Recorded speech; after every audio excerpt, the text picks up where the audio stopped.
Hello' everyone, আজি আপোনালোকক এটা বিশেষ ধৰণৰ শিৱৰাত্ৰি পূজা দেখাবলৈ গৈ আছোঁ। তেনেহ'লে আহক আমি চাওঁ এই শিৱৰাত্ৰি পূজাটো কেনেকৈ কৰে। শিৱৰাত্ৰি মানে হৈছে শিৱ পাৰ্বতীৰ বিয়া। আজি চাওক শিৱ পাৰ্বতীৰ বিয়া হ'ব আৰু এয়া হৈছে আমাৰ পাৰ্বতী মাৰ জোৰোণৰ কাপোৰ। এয়া দেখিছেনে, পাৰ্বতী মাৰ কাৰণে জোৰোণৰ শাৰী আৰু বিভিন্ন ধৰণৰ অৰ্ণামেণ্টছ। এয়া আমাৰ মাৰ কাপোৰ ৰেডি হৈ গৈছে। আৰু এইফালে আছে বাবাৰ জোৰোণৰ কাপোৰ। এইখিনি চাওক, বাবাৰ জোৰোণৰ কাপোৰ। এয়া শিৱ বাবাৰ জোৰোণ আৰু পাৰ্বতী মাৰ জোৰোণ। আহক তেনেহ'লে আমি দৰাক চাওঁ। এয়া চাওক, এয়া আমাৰ দৰাৰ ৰূপত শিৱ বাবা, দেখিছেনে।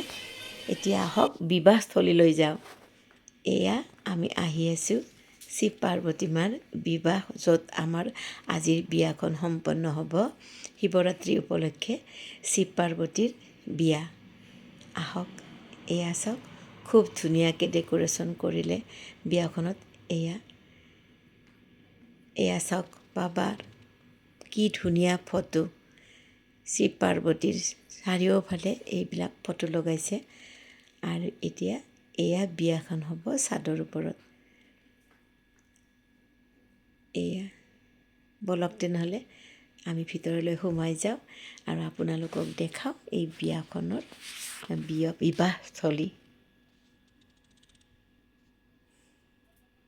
খুব সুন্দৰকৈ আয়োজন কৰিছে শিৱ পাৰ্বতীৰ বিয়া। এয়া চাওক, চাদৰ ওপৰত শিৱ পাৰ্বতীৰ বিয়াৰ কি সুন্দৰ ব্যৱস্থা কৰিছে। এয়া হৈছে মোৰ ছোৱালীৰ ঘৰত। আৰু ইয়াতে কেলকাতাৰ পৰা পুৰোহিত আনিছে আৰু তেখেতসকলে এই পূজাটো খুব সুন্দৰকৈ কৰিছে আৰু ইমান ধুনীয়াকৈ সজাইছে। চাওকচোন, চালেই চকু ৰৈ যায়। আগতে কেতিয়াও এনেকুৱা শিৱ পূজা মই দেখা নাছিলোঁ। আৰু এয়া চাওক, এইবিলাক হৈছে ৰান্ধনি। এওঁলোকে বাবাৰ ভোগৰ কাৰণে, বিয়াৰ যিমান মানুহ আহিব চবৰে কাৰণে খানাৰ ব্যৱস্থা কৰিছে আৰু তেওঁলোকে বনাই আছে।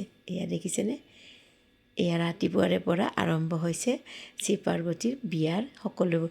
এয়া চাওক, প্ৰথমতে ৰাখিছে গণেশ বাবা। যিহেতু যাত্ৰাতে আমি গণেশ বাবাক সেৱা কৰোঁ, সেইকাৰণে যাত্ৰাতে গণেশ বাবা ৰাখিছে। চাওকচোন কি সুন্দৰকৈ সজাইছে আৰু লগত সাই বাবাকো ৰাখিছে ছাইডত। কি ধুনীয়াকৈ ফুলেৰে এইবিলাক সজাইছে। আহক তেনেহ'লে এতিয়া ভিতৰলৈ সোমাই যাওঁ, য'ত আমাৰ আচল বিয়াখন হ'ব।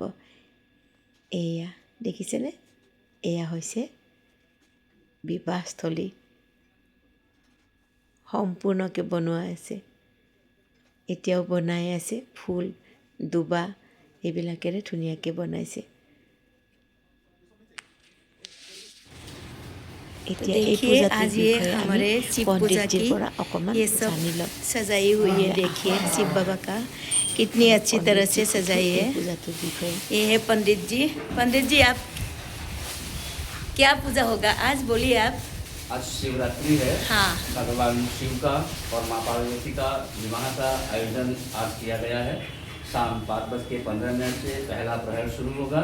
हाँ। उसी समय से भगवान का शिव का महारुद्राभिषेक प्रारंभ होगा, जो पूरी रात्रि, जिसे हम कहते हैं शिवरात्रि, यानी पूरी रात्रि भर जो है भगवान शिव का जो है महाअभिषेक, 4 प्रहर की अभिषेक, 4 प्रहर आरती, और कल सुबह ब्रह्म मुहूर्त में ठीक 5:30 बजे एक और आरती होगी, लास्ट चौथी आरती। वो हमारी भगवान शिव और शक्ति का विवाह का पूर्ण आयोजन। उसके पश्चात महायज्ञ भी जो है वो किया जाएगा यहाँ पर। ठीक है, तो देखते हैं, आप लोगों को हम दिखाते हैं एक एक करके। पहले आप लोग ये देख लीजिए कितनी अच्छी तरह से सजाई है पंडित जी ने। देखिए ये सारा फूल और दूब से बनाई है।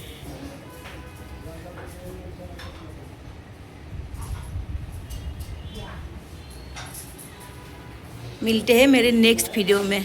आज अभी के लिए बाय बाय।